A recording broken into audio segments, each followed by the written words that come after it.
Саламатсыңарбы, балдар? Кутмандуу күнүңөр менен. Маанайыңар жакшыбы?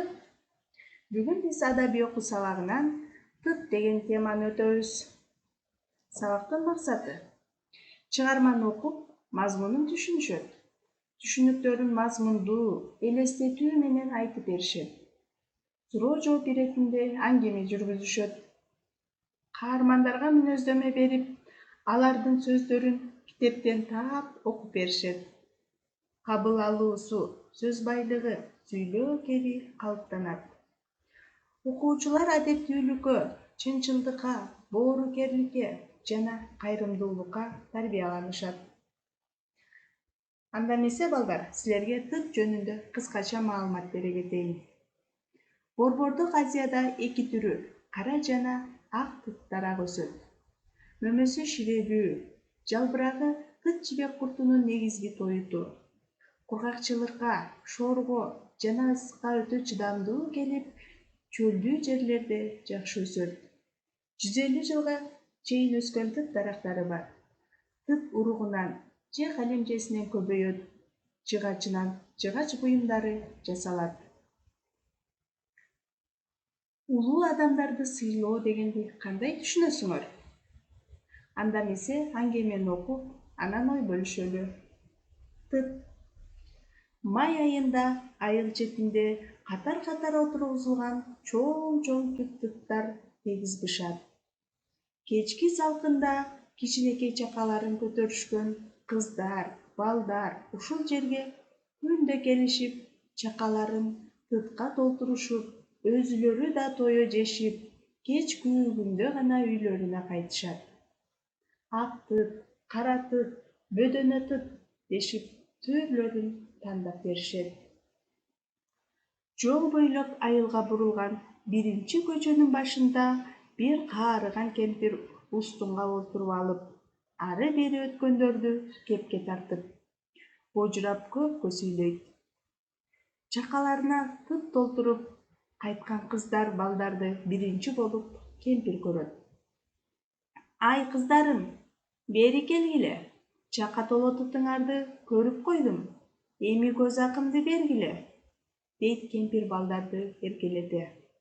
Айрымдары бурулуп кемпирге көз акы беришет, а кээleri угуп укмаксан, көрүп көрмөксөң болот. Бул көрүнүш күндө кайталанат. Кээде кыздар шыбага бербей башка көчөгө салышат. Кемпирге шыбага бербей калган күнү Нурайым кыжалат болот. Эртеси кайтканда ошол көчө менен басышып, кемпирге тыт беришет. Кемпир алкайт. Март кыздарым, берешендерим, өмүрүңөргө Кудайым береке берсин. Көп жашап, бактылуу, таалайлуу болгула, дейт божурай. Нурайым курбулары менен кары энени сүйүнткөнүнө ыраазы болуп, көңүлдүү жолуулашат. Арада Нурайым ооруп калып, 3-4 күн катары менен тытка бара албай калды. Төшөктө жатып, чоң энени эстеди. Анан, кыздар ага тыт беришти бекен. Эгер алар беришпесе, таарынып калгандыр, деп ойлоду. Кыздар адаттагыдай эле бүгүн да ээртишип тытка жөнөштү. Кайтаарда сөзсүз кемпирге жолугуп, тыт берүүнү ойлоп баратты Нурайым. Кечинде баары тыттан кайтышты. Алыстан эле кемпир жашаган үйдүн түбүндө боз ий тигилип, машиналар токтоп турганын, кирген-чыккан кишилердин көптүгүн көрүштү.